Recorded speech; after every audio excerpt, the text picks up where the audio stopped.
friends, welcome back to the Clarity Geeks. My name is Lisa Pavi-Hegel. I'm a communications educator. Today we're talking about figuring out what you're going to do your speech and your presentation on today on the Geek Out. Come on, let's go. It's going to be fun.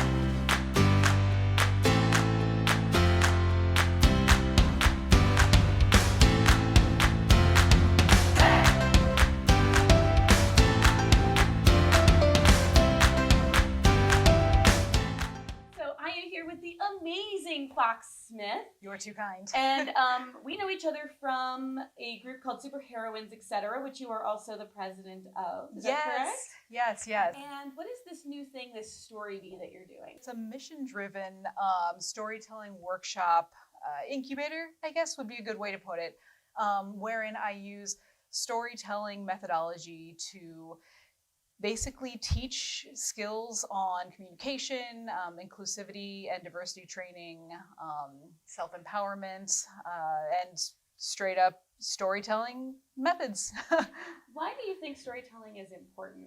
I think a lot of it is, I think it really helps us understand each other, and in that understanding, how we're alike, how we're different, but also that allows us to understand where we fall in the bigger picture and also understand a little bit more about ourselves as well. So, well, I love hearing your stories. I think they're awesome. Thank you. So they're lots of fun.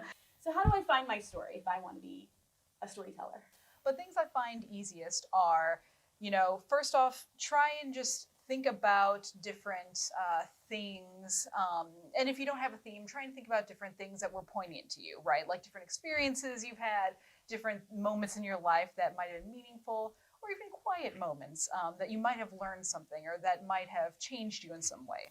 So after that, try and actually think about what it is you want the audience to take away from the story, like the thesis, as it were.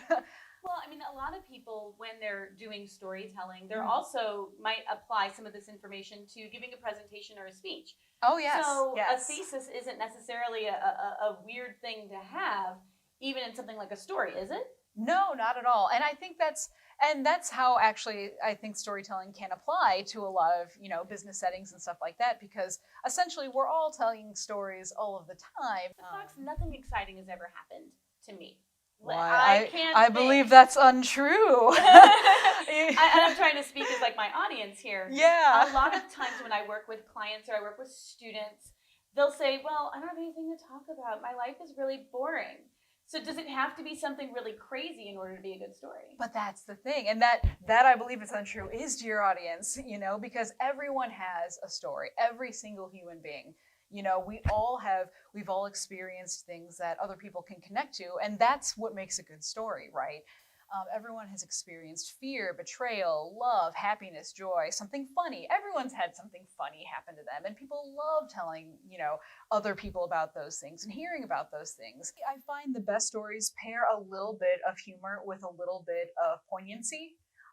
So I tend to go for stories personally that will be something funny happened, but it meant something, right? Or it connected me to something greater, or some sort of understanding that I didn't previously have. And I feel like when you can combine those things, I think that makes a really good story.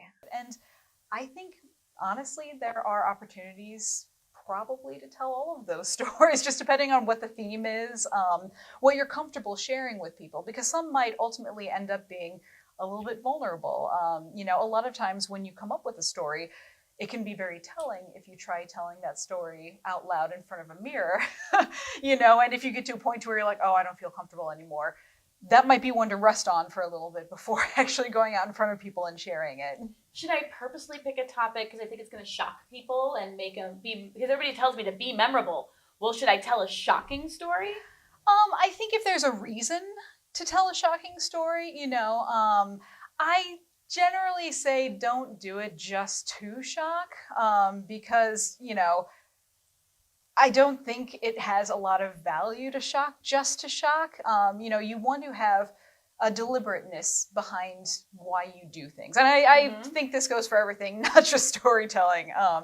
You could run naked down the street for any reason, or you could do it for a good reason. So why not do it for a good reason? Well, and that seems to be something that you keep coming back to, is to be considerate of the receiver or the audience. Why is the audience so important if it's my story? Well, I think at the end of the day, storytelling is one of the oldest forms of community art and community expression. Back since the dawn of the age, people were sitting around fires, campfire. I wanted to say campfires, but I was like, it was probably more than just camping. That was probably like the source of heat and sustenance. But people were sitting around fires telling stories to each other, perhaps before even cave paintings and such, and that's how people entertained one another. That's how they shared history. That's how they, connected with each other. So I think it is more to it than just, this is my story, it's for me, And for example, there is a Korean folktale about, a boy who heard lots of stories, and they were actually like little spirits, and he hoarded them all in a bag, and then they started doing mean things to him because he wasn't sharing them, So I think you find in a lot of cultures, there's this idea that stories are meant to be shared, because they teach lessons, because they do connect us, because they serve to have a purpose that is greater than just ourselves as individuals. Where can people find you if they want to learn more about your work, or if they want to communicate with you about engaging the StoryBee to come to their organization? Yeah, so the can always visit me at thestorybee.me. And that has there's some resources there. There's a blog. It has some of the workshops listed.